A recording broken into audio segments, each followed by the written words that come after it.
ভুবনেশ্বর থেকে দূরত্ব ১৬৯ কিলোমিটার। উড়িষ্যার এই প্রাচীনতম শহরের ইষ্টদেবী তারাতারিণী। এক পাশে বঙ্গোপসাগর, অন্যদিকে টিলায় ঘেরা মালভূমি। এখানে লাল মাটি ঢেকেছে সবুজের বনে। উড়িষ্যার সমৃদ্ধ জেলা গঞ্জামের এই শহরে সব ধর্মের বাস। ইতিহাসের কলিঙ্গ নগরীর রাজধানী ছিল এখানেই। প্রায় ৩,০০০ বছরের ইতিহাস এখানে। বৌদ্ধ, হিন্দু, মুঘলদের স্মৃতিমাখা এই শহরকে পৃথিবী চিনেছে সিল্ক সিটি হিসেবে। শহর ব্রহ্মপুর বা বেরহামপুর। ব্রহ্মপুর থেকে খানিক এগোলে পাহাড়ে ঘেরা একটা ছোট্ট গ্রাম পঞ্চমা। পঞ্চমার গর্ব তাদের আছে গণেশজি আর গঞ্জাম জেলার সমৃদ্ধ ইতিহাস।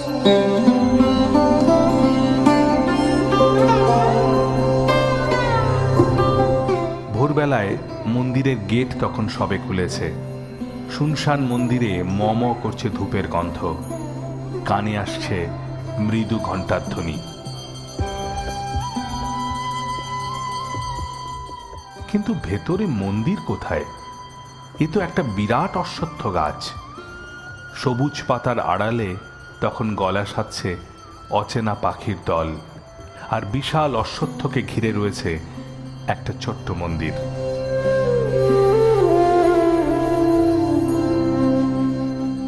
ভেতরে গাছের গুড়ির মধ্যেই রয়েছেন সিদ্ধিবিনায়ক।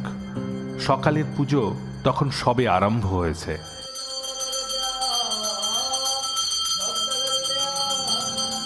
পঞ্চমার ইতিহাস তেমন পাওয়া যায়নি সিদ্ধিবিনায়কের সঠিক বয়স। তবে হ্যাঁ, শ্রীক্ষেত্র পুরীর সাথে পঞ্চমার একটা সম্পর্ক আছে। এই মন্দিরের সঙ্গে একটি মিথ জড়িয়ে আছে। শোনা যায় পুরীর রাজা গজপতি পুরুষোত্তম দেব যখন কাঞ্চি জয় করে ফিরছিলেন, তখন জঙ্গলের মাঝখানে দুটো গাছের মাঝে এই গণেশজিকে পান, এবং সেই থেকে এই গণেশজি পুজো পেয়ে আসছেন সিদ্ধিবিনায়ক রূপে।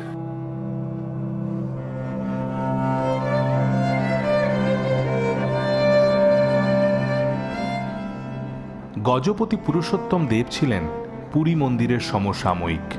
শোনা যায় কাঞ্চি জয় করে ফেরার পথে তিনি কোনো এক ভৈরব পীঠে রাত্রিবাস করেন। সেই রাতেই তার মনে হয়েছিল সেই জঙ্গলে কোনো দৈবী প্রভাব রয়েছে। পরদিন সকালে রাজা সেই জঙ্গলের মধ্যে একজোড়া বট অশ্বত্থের মাঝে এক শিলায় সিদ্ধিবিনায়করূপী গণেশকে খুঁজে পান। তারপরই তিনি এই মন্দির নির্মাণ করান। শোনা যায় গোটা পর্বটি মিটেছিল ৫ দিনের মধ্যে। এই মন্দিরের দেখভালের জন্য মহারাজ ৫টি ব্রাহ্মণ পরিবার নিযুক্ত করেন। হতেই পারে সেই থেকেই এই জায়গার নাম পঞ্চমা। মন্দিরের মধ্যে পেল্লাই অশ্বত্থ গাছের ভিতরে রয়েছেন গণেশজি, আর বাইরে মন্দিরের মুখোমুখি রয়েছে তার বাহন ইঁদুর। এখানে তার চেহারা বিশাল। গাছের মধ্যেই রয়েছেন শিব, দুর্গা এবং নারায়ণ। পঞ্চমা আরও বিখ্যাত গণেশ চতুর্থী উৎসবের জন্য। গজপতি পুরুষোত্তম দেব সিদ্ধিবিনায়কের নামে বিশাল দেবত্ব সম্পত্তি দান করেন। গণেশ মন্দিরকে ঘিরেই গোটা গ্রাম পঞ্চমা।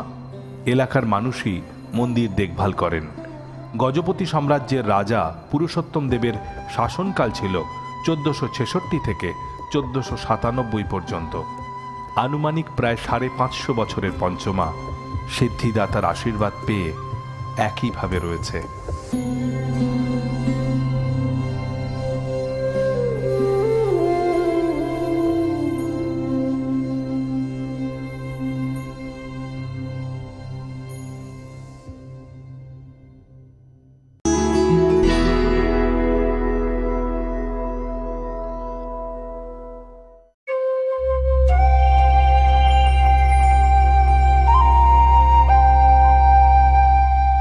ঋষিকুল্যা নদীর একটা মস্ত বাঁকে তারিণী পর্বত। ১০০০ বছর ধরে লক্ষ মানুষের আনাগোনা এই পাহাড়ে।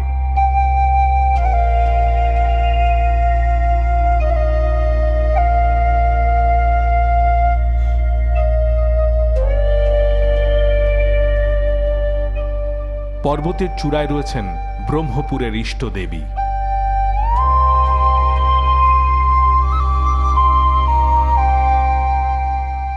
চলমান ইতিহাসে যুগ আর ধর্মের পরিবর্তন দ্রুত হলেও যুগে যুগে দেবী তারাতারিণী ছিলেন অপরিবর্তিত। ইতিহাসের পাতা উল্টালে চমক লাগে। সাম্রাজ্য পরিবর্তনের সাথে সাথে দেব ও দেবালয়ের পরিবর্তনের চেনা কাহিনী বদলে দিয়েছেন দেবী তারাতারিণী। তাই মাতৃশক্তির এই মুক্তির পথেই তারিণী পর্বত বরাবরই বহু পুণ্যার্থীর ভার বহন করে আসছে। ব্রহ্মপুর থেকে মাত্র 30 কিলোমিটার দূরে। প্রাচীন কলিঙ্গ রাজ্যের বাণিজ্য নগরী ছিল ব্রহ্মপুর। ব্রহ্মপুর থেকে বেশ খানিকটা এগোলে পুণ্যগিরি বা তারিণী পর্বত, আর সেই তারিণী পর্বতের মাথায় মা তারাতারিণীর মন্দির।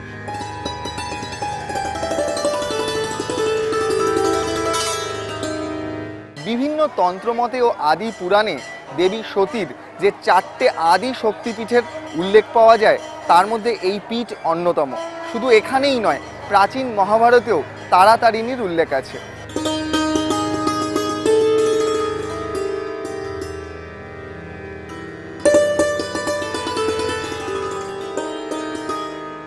বৃহৎ সংহিতা, ঋগ্বেদ, শিব পুরাণ, কালিকা পুরাণ, দেবী ভাগবতে তারাতারিণীর উল্লেখ রয়েছে।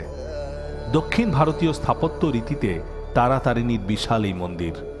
মন্দিরে 3টে ভাগ: ভোগমণ্ডপ, জগমোহন এবং গর্ভগৃহ বা বিমান। মন্দিরের গা জুড়ে পাথরের সূক্ষ্ম কাজ, যেখানে বৌদ্ধ এবং হিন্দু ধর্মের সহাবস্থান। ধর্মীয় সীমানা ছাড়িয়ে তারাতারিণী মন্দিরের এহেন বৈশিষ্ট্যের কারণেই ইতিহাসটা বিস্ময়কর।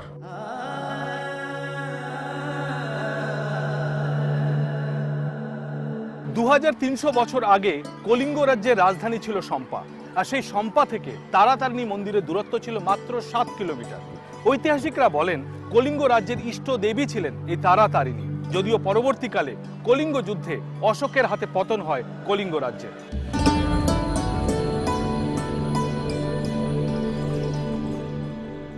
চণ্ডাশোক থেকে ধর্মাশোকে পরিণত হবার পর সম্রাট অশোক কলিঙ্গ রাজ্যের ইষ্ট দেবী তারাতারিণীকে রক্ষা করেছিলেন। পরিবর্তিত ইতিহাসের অপরিবর্তিত দেবালয়ে স্থান পেয়েছিলেন ভগবান বুদ্ধ।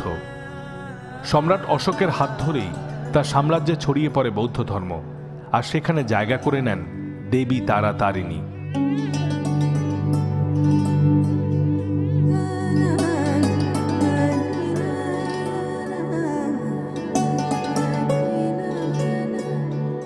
তারিণী পর্বতের পাশেই ঋষিকুল্লা নদী। সেখান থেকে 4 কিলোমিটার এগিয়ে গেলে জৌগড়, যেখানে অশোকের শিলালিপিতে পরিষ্কার বলা আছে সেই সময় এই অঞ্চলে বৌদ্ধ ধর্মের ব্যাপক প্রসার হয়েছিল। উড়িষ্যার গৃহদেবী হিসেবে তারাতারিণী সেই সময় থেকেই ঘরে ঘরে পূজিতা।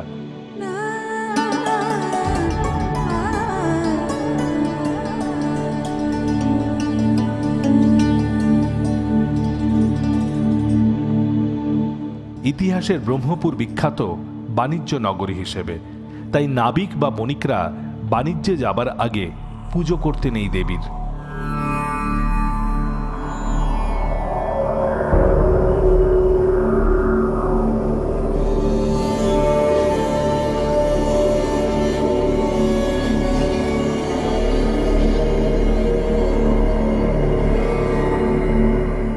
তন্ত্রমতে সতীর 4 আদিপীঠের এক পীঠ তারাতারিণী। 2300 বছর আগের কলিঙ্গ যুদ্ধের পরেই বৌদ্ধদের মধ্যে মূর্তি পুজো শুরু হয়। প্রাচীন পুঁথি বা বজ্রযানদের গ্রন্থে পাওয়া যায় সেই সময় থেকে বৌদ্ধরা তন্ত্র সাধনা শুরু করেন। হতেই পারে বৌদ্ধ দেবী তারা এই তারাতারিণীরই বিবর্তিত রূপ। মহাযান বৌদ্ধ ধর্মে দেবী তারার উল্লেখ আছে, এমনকি বজ্রযান ধর্মগ্রন্থেও তারার উল্লেখ পাওয়া যায়। আন্দাজ করা হয় কলিঙ্গ যুদ্ধ জয়ের পর যখন অশোকের হাতে বৌদ্ধ ধর্মের প্রসার ঘটেছিল, তখন বৌদ্ধরা প্রাথমিকভাবে দেবী তারার পুজো করতেন, যা পরবর্তীকালে তাদের ধর্মেও অন্তর্ভুক্ত হয়েছিল। হিন্দুইজম এবং বুদ্ধিজম মিশেছে একই মন্দিরে। ইতিহাসের সূক্ষ্ম বিচারে এমন উদাহরণ সহজে মেলে না। সময় পরিবর্তনের সাথে সাথে পরিবর্তন হয়েছে মন্দিরেরও। প্রাচীন ভিতের ওপর তৈরি হয়েছে নতুন মন্দির। মন্দিরের গায়ে অসংখ্য দেবদেবীদের মূর্তির সাথে জায়গা করে নিয়েছেন ভগবান বুদ্ধ। সত্যযুগে ঘটে যাওয়া দক্ষযজ্ঞের সে পরিচিত কাহিনী থেকেই 4 আদিপীঠ বা 51 পীঠের সৃষ্টি। সতীর দেহ বিষ্ণু চক্রের টুকরো টুকরো হয়ে ছড়িয়ে পড়ে এই উপমহাদেশে। তারা তারিণীতেও পড়েছিল সতীর বুক। মায়ের একসাথে দুই রূপ, ওপরে তারা, নিচে তারিণী। পৌরাণিক কাহিনী থেকে প্রচলিত গল্পকথা কিংবা মহাকাব্য থেকে ঐতিহাসিক সাক্ষী দেবী তারা তারিণী। মন্দির যতই বড় হোক, হাজারো ভিড়ে সেখানে পা রাখা দেয়। হাজারো প্রদীপ শিখায়, ধূপের ধোঁয়ায়, মঙ্গল ধ্বনিতে যুগের ধর্মের গণ্ডি পেরিয়ে কয়েক হাজার বছরের দেবী পুজো পেয়ে আসছেন কুমারী পর্বতে।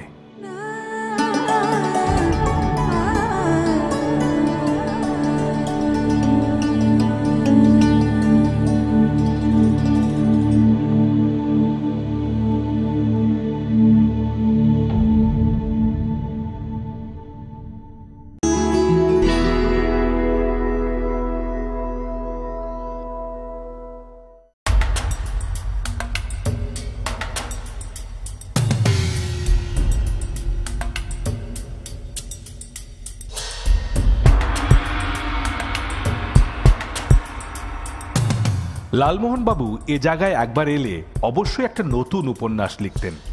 গঞ্জামে গ্যাঞ্জাম। জেলার নামই গঞ্জাম।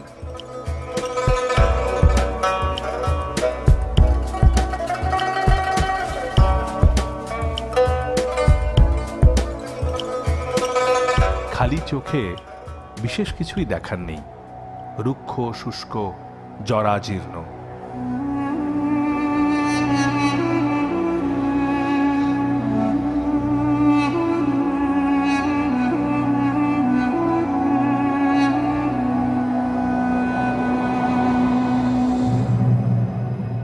নোনা হাওয়া কামড় বসিয়েছে গোটা একটা দুর্গে। দাঁত নখ বার করা ইটের ফাঁকে স্মৃতির পলেস্তারা খসে খসে পড়ছে। এটাই ইতিহাসের পোটাগড় ফোর্ট।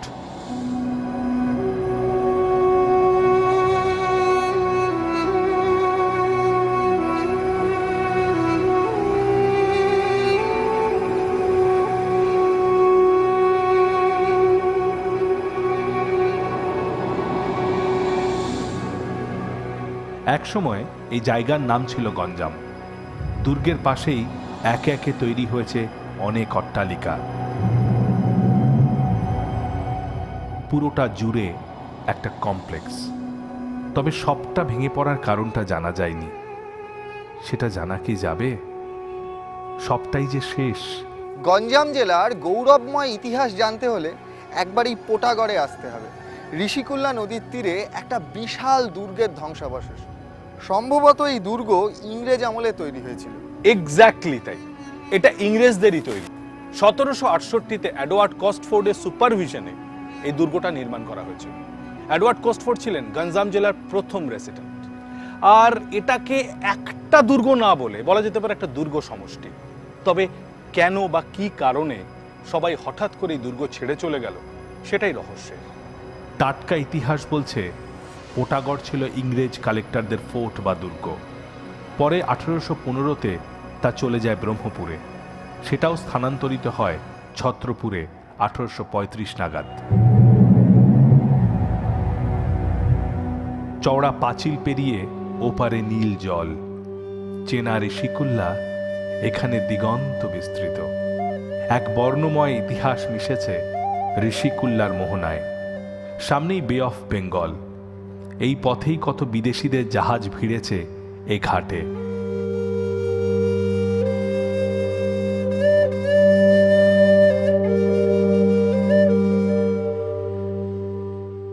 ইংরেজ ফরাসিরা এখানে দুর্গ বানিয়েছেন। দুর্গ ছিল মোগলদেরও।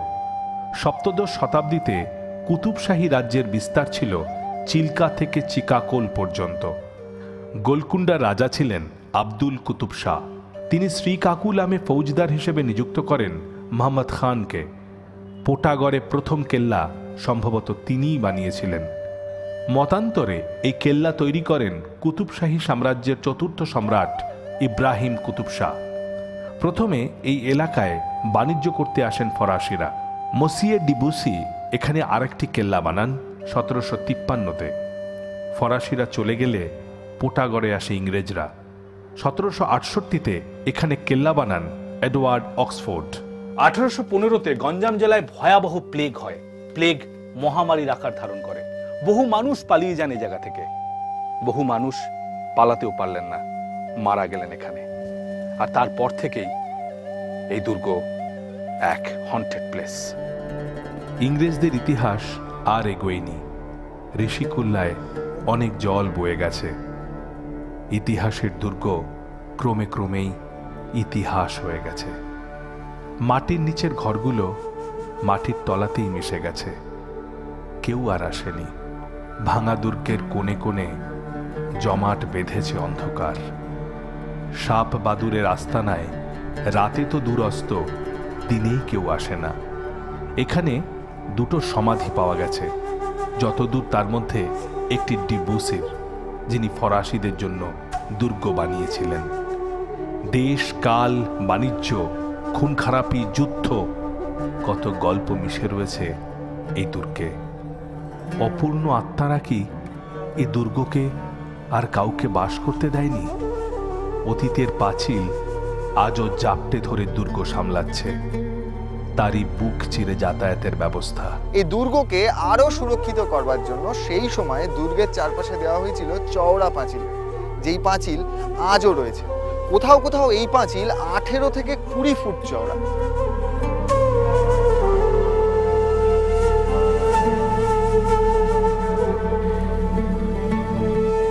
এই যে একটু আগে বললি না যে পাঁচিল কোথাও কোথাও 18 থেকে 20 ফুট, হ্যাঁ, কেন জানিস? কেন? কারণ এই পাঁচিলের নিচেই আছে সুড়ঙ্গ বা টানেল। এই পাঁচিলের নিচে সুড়ঙ্গ? একদম। কেন? কারণ এটা তো রেসিডেন্সিয়াল বিল্ডিং। এই রেসিডেন্সিয়াল কমপ্লেক্সে একটা বিল্ডিং থেকে আরেকটা বিল্ডিং এ যেতে গেলে এই সুড়ঙ্গই ছিল ভরসা। আর এটাও শোনা যায় যে এই সুড়ঙ্গের সঙ্গে নাকি ঋষিকুল্লা নদীর একটা যোগ ছিল, ফলে কেউ কেউ গোপনে এই ঋষিকুল্লা নদীতে পালিয়ে যেতেন।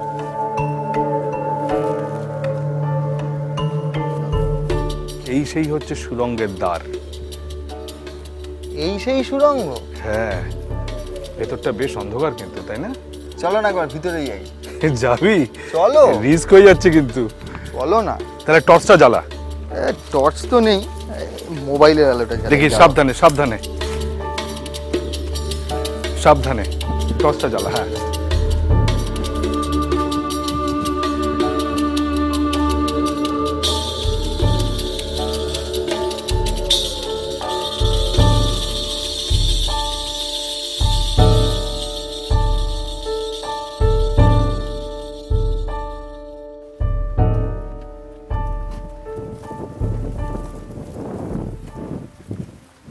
আরে তুমি এই নদীটার কথাই বলেছিলে? হ্যাঁ, এই তো ঋষিকুল্লা নদী।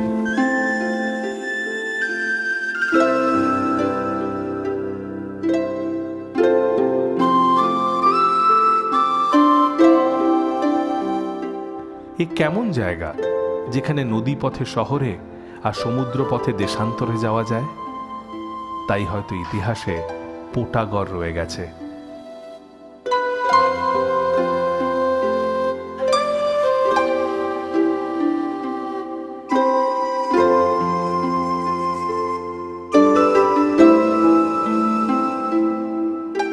পোটাগড় দুর্গের শেষটুকু শেষ হবার আগেই আমরা দেখে গেলাম। এই দুর্গটা দেখতে অনেকটা স্টারের শেপের, আর দুর্গের ভিতরের চারপাশে ছোট ছোট অনেকগুলো বিল্ডিং আছে। মনে করা হয় সেই সময়কার বাসিন্দারা এই বিল্ডিংগুলোর ভিতর থাকতেন। আর মজার বিষয়, কোনো বিল্ডিং এর সাথে কোনো বিল্ডিং এর কোনো মিল নেই।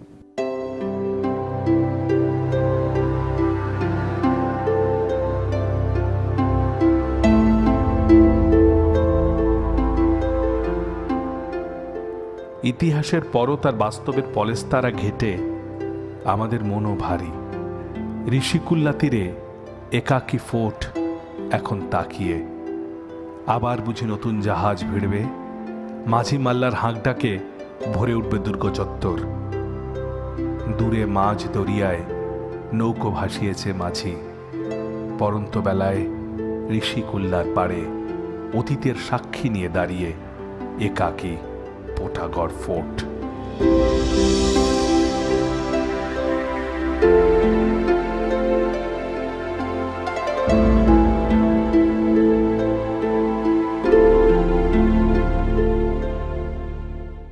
পোটাগড় থেকে আমরা গোপালপুরে। উড়িষ্যার একটা ছোট্ট সি বিচ। শেষ বিকেলে সমুদ্রের ঝোড়ো হাওয়ায় সারাদিনের ক্লান্তি উড়ে গেল।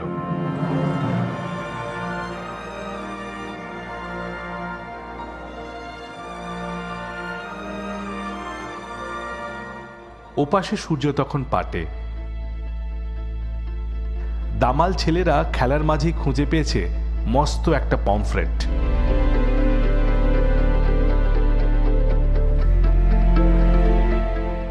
আর আমরা খুঁজে পেলাম এক টুকরো রেস্ট। রাতেই ট্রেন। বাকি সময়টা গোপালপুর অনসিতে অফ ক্যামেরায় কাটাবো।